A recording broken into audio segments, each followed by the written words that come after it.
সংগ্রামী সিলেটবাসী, এতক্ষণ ধরে আপনারা যার জন্য অপেক্ষা করছিলেন তার মুখ থেকে অত্যন্ত মূল্যবান কথা শুনেছেন।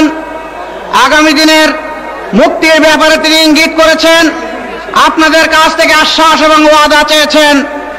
আমি আজকের এই জনসভা সফল করার জন্য সর্বস্তরের সিলেটবাসীকে আন্তরিক মোবারকবাদ জানাচ্ছি।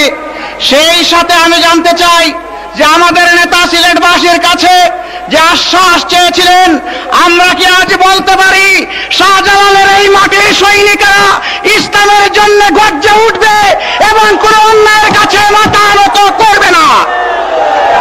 সংগ্রামী সিলেটবাসী, আমরা আমাদের নেতাকে এই আশ্বাস দিচ্ছি, এই ওয়াদা দিচ্ছি, ইসলামের গলাজোয়ার বাংলাদেশের এই উত্তর পূর্ব প্রান্ত থেকে ইনশাআল্লাহ শুরু হবে।